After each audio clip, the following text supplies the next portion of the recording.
So a friend of mine told me that he's having a difficult challenge with his children's education. He said, I don't get what I'm doing wrong. I'm doing exactly the same thing my father did when we were children.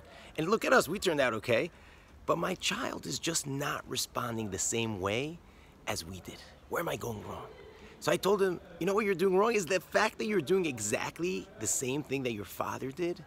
That's your mistake. You have to understand the child is in a different generation. You have to give over the same values, but find a different way to give it over.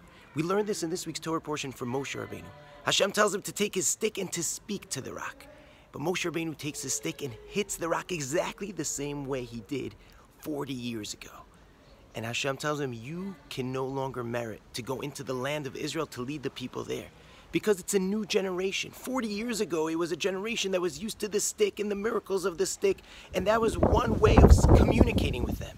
But this is a different generation that is going into the land of Israel where they need to learn the power of speech, of prayer, of learning, of communication, but not of miracles, open miracles like it was in the desert. And that's why you can no longer merit to be their leader. You see, every generation, we need to give over the same values and the same lessons as the previous generations.